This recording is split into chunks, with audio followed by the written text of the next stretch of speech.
You're checking out Keeping It Real with Sean Geno. This is episode number 9, a GenoCast production. What's up? Keeping It Real with Sean Geno. Episode number 9.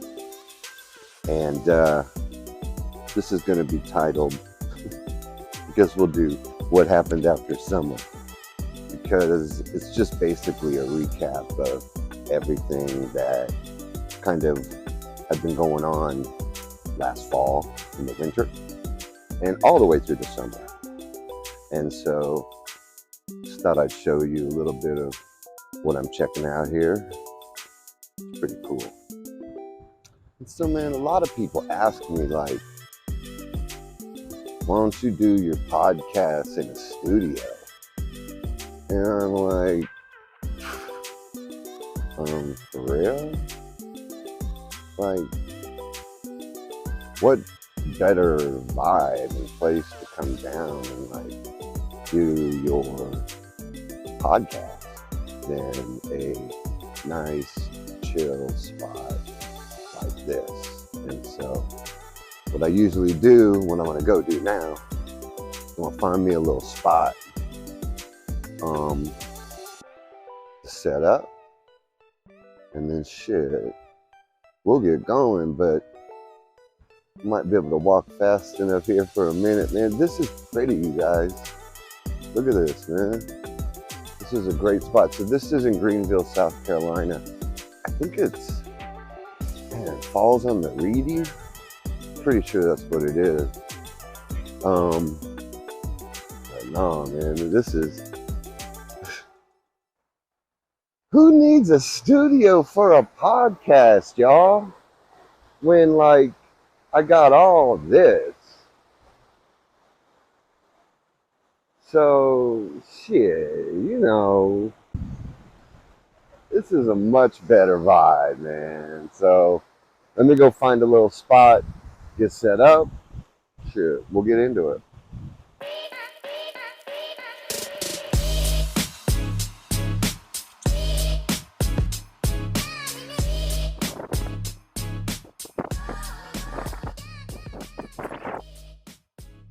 All right, you guys, I found a nice spot. Oh my gosh, it's really nice here. All right, man, so let's just jump right on into it.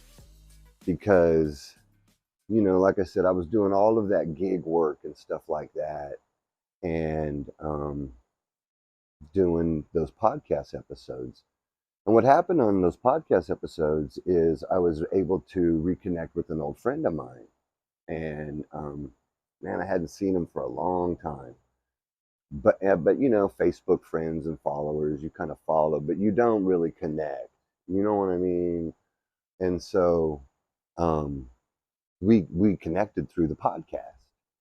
And what was cool about it is that, you know, we were reminiscing on these old junior high shit, man, because that's really all that we knew each other, was like 3 years in junior high, 7th, 8th, and 9th grade. Then what happened is, you know, he went to a different high school than me. He went to West High, I went to South. And Mayberry Junior High in Wichita, Kansas, though, is where we met. And Keith had just moved to Wichita from LA in the 7th grade.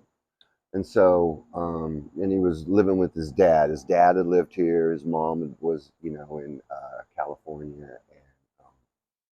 So yeah, he moved here, and then we kind of immediately kind of connected in that 7th grade year. And what was cool about it is that, you know, he introduced me really to the Black culture in my mind. You know, when I was in elementary school, I had friends that, you know, were from the north side because they had a busing program to where, you know, they brought kids from the north side over to the south side schools. And there was some sort of lottery or something for birthdays. And then, like, if your name got picked and you lived in the south side, then you got bused to the north side, Ingalls. But I had never really, you know, went to the north side, hung out, at their houses. It was just elementary school classroom type shit that we connected on.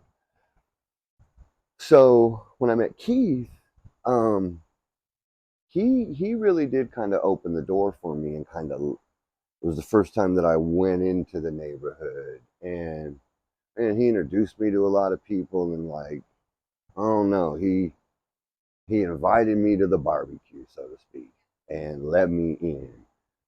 And then what was cool about our reconnecting with him is that, he reminded me of that same thing that our family did for him, right? Because he didn't know no white people, and he'd never been to no white people's houses. And so, um, my family, especially my mom, was just like that, right? Like, she was very open and welcoming, and he'd never really experienced that. And so the two of us were kind of having our eyes open to these different worlds.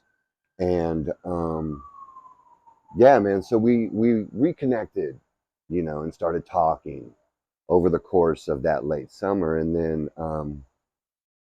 I've got two sons that live in LA, and they're both artists, and they're both really, really talented. So, go check them out, by the way. So, hey Mookie, Instagram. I'll just give you Instagrams. Hey Mookie, and then user 817. So yeah, definitely go check them out. But yeah, so they're two artists that live there, and the one son is doing great. He's in a relationship. They're doing wonderful. Everything's always really positive and upbeat when I visit, on his side of things. Now, my other son, my youngest son, and that's my oldest son. So my youngest son, though, whew, it's a little bit different experience with him. And so, when I'm around these two boys in LA, um, it's just different, because there's definitely energy, right? Because it's the duality of their life and their experiences, right? One's really positive, one's really kind of a negative side. So my youngest son was having to move. Um, he was living with his girlfriend at the time, and we were gonna have to find a place for him, and things like that. And so I headed out there to spend, to kind of help him figure that shit out. And when I went out there in October, I hooked up with Keith.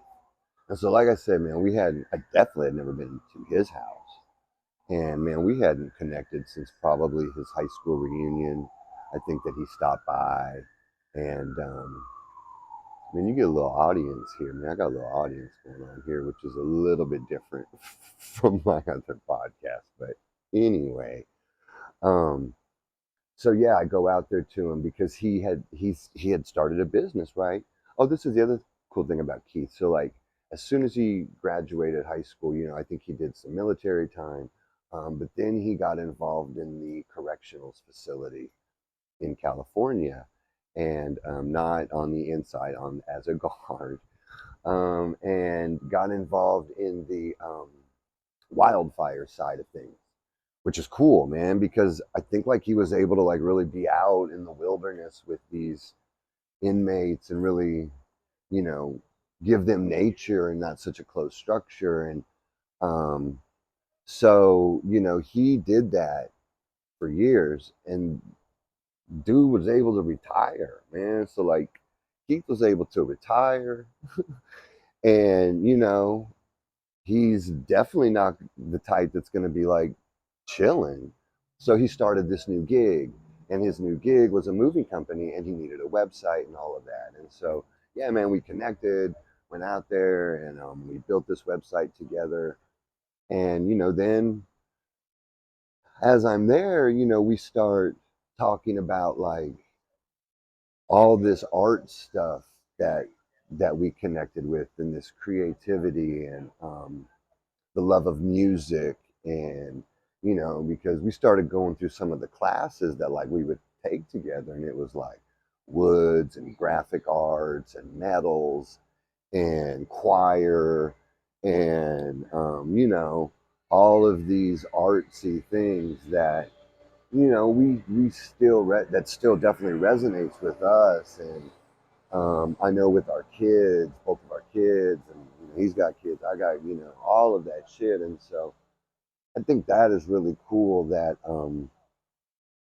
that's still going on. And so we're talking about that. And you know this dude gifts me a fucking 1980s sit down games. So like from video arcades, right? So it's wrapped in Miss Pac-Man shit, right? And it's got two sides and you sit. And the other part of it that's cool though is that it had Galaga, and I bet it had like 50 different games on there. Donkey Kong, Pac-Man, Miss Pac-Man, Junior Pac-Man, like all of the classic games. And so, man, he like just gives me this thing and is like, here, you can have it. And it was, you're all right. Hey, you do your thing. It's all good, right? That's what I mean, man. It's a little crowded here, man. No, but he had this, he got that for me, man, and he gave it to me. And then we started connecting more about like, starting our own shit together and creating this, because we're both really have this knowledge of starting businesses and the marketing side of it and strategies and all of that. And so that's kind of something else that I've got cooking on the side, and we're building up. And it's called No Fear Agency, and we're gonna have a podcast with that. And now that one will have a set like Keith. Oh yeah, man. This No Fear podcast. Actually, I think it's going to be Fuck Fear is the name of the podcast, but it's No Fear Agency. And yeah, we're gonna have some training stuff on there for people. And so, no, man, that started getting built. And then yeah, this podcast. Last time I talked to him, man, this dude's got cameras purchased. He's talking about getting lighting. He's talking about hey, he's talking about having like a live drummer in there, like Jimmy Fallon root style, man. So, no, man, that's what's cool about Keith, man, is like when, and I love it about him because when he goes into something, man, I mean, he really wants to do it right before he, you know, puts it out there to people. And me, shit, I'm just like, man, let's fucking roll with this, roll with that. I don't give a shit. But together, no, it's that was a cool thing to reignite.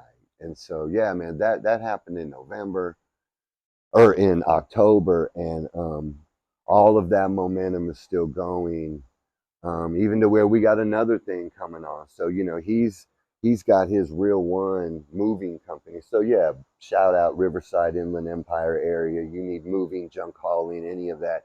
Real One Transportation is who you need to call. Real1trans.com. Uh, anyway, um, so his other thing that he's got going on, and that we got going on together, basically, is some activewear shit. Real One. So what is a real one? Like if you were a real one, what does that mean? And I think y'all know what I'm talking about when I say keeping it real. And then that's the other thing that was kind of weird, is that like this whole podcast is like keeping it real. And then he already had that real one shit going on. And I don't know, man. So it was cool. And so I roll back home after that, and it's like all of these. And so, yeah, I'm in LA and I've got all this, kind of help Hayden figure that shit out, and so that was cool. And got all these ideas going in my head, and when I go out there, I'm always driving, man, and it's not because motherfucker's a fear of flying or doesn't like the anything like that. It's just, man, first of all, I like driving across the country. I like the scenery. I like seeing different towns, and I just like it, right? And the other thing is, man, I just like having my own my van, and man, because I'd be sleeping in that motherfucker. Like, hey, man, when I'm driving across, man, I'll pull into a rest stop. I'll sleep in there, few hours, get up, go. And then, like, when I was staying, this most recent trip I took to LA when I was with my son, shit, you didn't have no, man, I slept in my fucking van out, man. I don't care. Shit, I am easy when it comes to that shit. So that's the other thing, man, is I just like having my van, man. And I like having wheels, and I don't like doing, I like having my vehicle. And so I do. But coming back, man, I remember stopping at Colorado, and there's this great spot that's Grand Mesa or something like that. And yeah, man, doing a whole meditation thing there, and then just feeling really good and positive and energetic about everything, man. It was fall, and everything was great, right? And man, then what happens in Minnesota is, whew, the winter comes, man, and it gets cold, and it gets dark, and it gets tough because it's always fucking cloudy. You don't get much sun. And that makes it very difficult when you don't have the sun. And so that is started to happen to where, man, I came back with all of this energy and all of this momentum, and was excited about all this shit, and then start hitting that, and then I think, and then one of my daughters got mono. So now she's home with mono, and it was just the other thing that had been going on during this time is our dog situation, right? So we had two dogs, okay?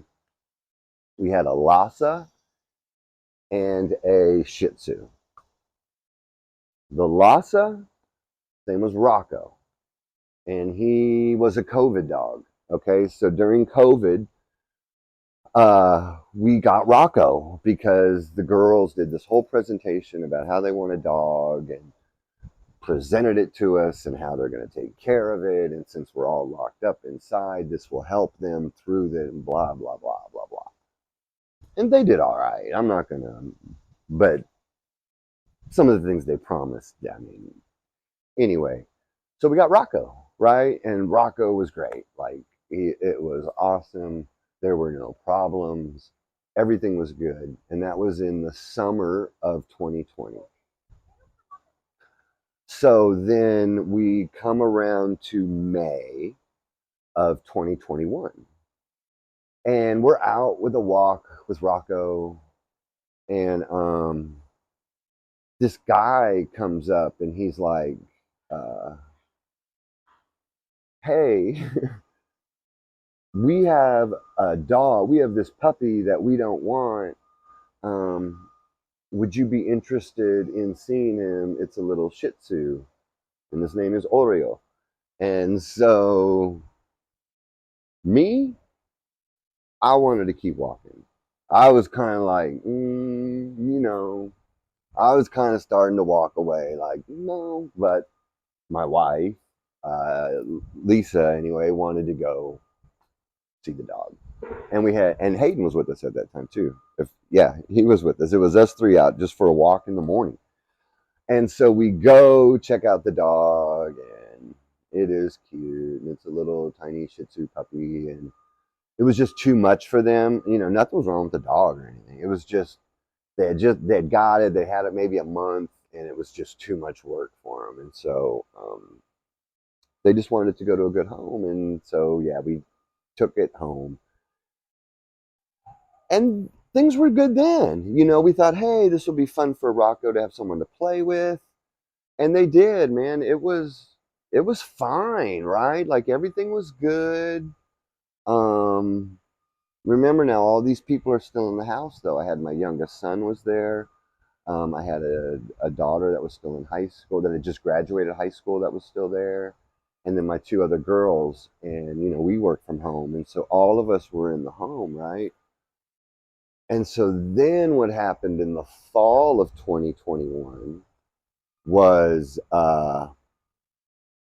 everyone left, right? So, like, my youngest son moved back to LA again. I think it was the second, I don't know how many times. But my daughter moved out. She moved she moved here, actually, to Greenville. Um, then my other two daughters started school. So, it no more in-home school. It's back to school, regular shit, back to normal. And then that's when Rocco started getting a little weird, because it was just Lisa and I, right? And Lisa gives a lot of attention to Cosmo's the Shih Tzu.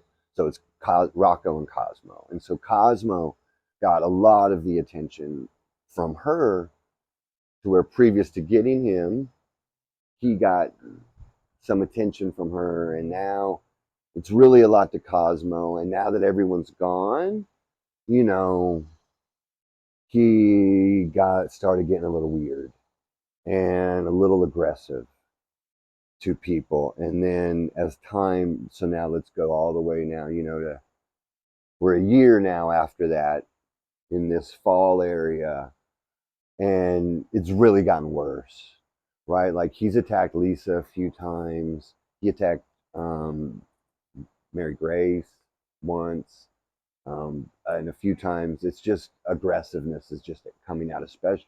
I mean, it would be sometimes random. It would be if he had something and you were like trying to get it from him, and no, oh man, he'd get fucking pissed. Um, Now for me, he never really like came at me. I feel like I was maybe the only one that could calm him the fuck down. But if I'm not around or something, yeah, it would be really bad. And so this is continuing to build up right in this winter time, um, through those November, December months. And, holidays are always weird for me too, because I don't know. It's just like I look at the pagan weird shit about it and all of the traditions behind it, and I'm kind of like, I just don't like everything that goes with it, and this, like, so Thanksgiving, I don't like celebrating that shit really. I don't. Christmas, I think it's a fucking joke. All of these gifts, like how much commercialized that shit is, and like we all get together on these days, even though motherfuckers got issues, and it's all some fake bullshit, and everyone's just like, and fake, and I just don't like some of that shit because, I don't know, I just don't, and so it's with kids, it's hard not to just say fuck Christmas, and you don't want to celebrate Christmas no more, but that's what I'd like to do. Um, so, we're going through that, all of that shit, right? And then is January, I think. It was in January. And like it had gotten to the point that, like, yeah, man, now like Lisa and I are fighting over the fucking dog type shit. I feel like I'm always defending the dog. And,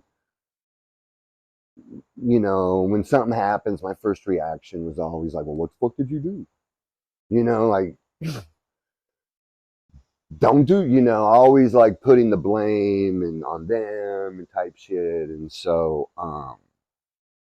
yeah, man, it just started getting worse, and resentment starts to build in, and all over this fucking dog, right? And so what happened one day, and you don't know how many times, like, I'm in the garage, like, this is to the point where it was, right? Like, I'm in the garage, which is the lower level, like having a smoke out there or whatever, and um, Lisa's up, in her room or her office or whatever, and we're both kind of, when we're not on the same floor with kids, and we're both kind of listening for something to fucking happen type shit, or I just hear my name, Sean, and then I gotta run out. So we've both been on edge like that shit because of this fucking dog, right? And so then what happened one day is I was out I'd been sparking. It was a Sunday. Um and I'd been sparking all day, right? And so I come home, and the way our house is set up is there's these little windows and a couch, and like he sits on the couch and looks out the window, right? And so he saw me get home and started getting excited, right? And like ran over to Lisa. She was just like sitting on the couch watching TV type shit, right? And he runs over to her and like jumps on her, and she's like, Rocco, no. Oh fuck. That that was it. That motherfucker was like, fucking, and so she fucking jumps up, starts screaming, Sean, Sean. I'm just getting ready to walk in the door, and I just hear, yeah, screaming, Sean, Sean, Sean. And so I run up the stairs, and like she's in the bathroom, and she's like holding the door, like it's like this much is showing. And she's in the bathroom, and Rocco is on the outside. His neck is like in the door, and he's just like, rah, rah, fucking like Cujo-ish, swear to God. And he's just like, rah. And then I immediately like, Rocco, and I get on his ass, and he fucking snaps out of it a little bit, whatever the fuck we got. And he calms the fuck down. But Lisa's, and I was like, that's it. We can't do this anymore. It's done. He's got to go. So we had already, I think I lost track on this. We had already, been to like a trainer, like a dog trainer. We had an appointment with, because we wanted to see, like, okay, is it the dog? Like, what's going on with the dog? And to be honest, to be perfectly fucking honest, it was our fault, because we didn't train the dog. I went from not really giving a shit about animals or any of the dogs or pets that we had. When we lived in Wichita, it was kind of like, just stay outside type shit. And then when we moved here, or to Minnesota, and we got Rocco, I don't know, like I said, I was on this different path and had different experiences going on, in a different mindset, that it was more of a loving nature. And once again, too much loving, right? Like it was way too much, because there was not enough discipline in with the dog. And so the motherfucker pretty much did whatever he wanted. And the trainer looked at him. She's like, "Oh, I think this. No, he just needs some training. Like if you guys work with him and can do that, take some classes with him, maybe let's get some obedience stuff going on. I think he'll be just fine." And so, like, I think it was like the previous, maybe that same week is when we had that meeting with her, and like that was kind of the plan, right? It was kind of like, well, yeah, like I guess we can try it. Not everyone was on board with wanting to train him. It would have just been me. Both the girls were kind of afraid of him. Lisa's afraid of him. And so it was to the point that still would have just been me training him. And then if I'm gone, so I don't know. But what happened that Sunday was it. And so Lisa had previously been reaching out to, she had found a LASA Twin Cities organization, where if you have a dog that can be trained and you don't want it anymore, you can give it to them, and they will train the dog, and then they'll find a new home for the dog, right? And so that was pretty cool because she had already worked that out. And the Twin Cities metro is big. I mean, it's a big radius of the whole metro.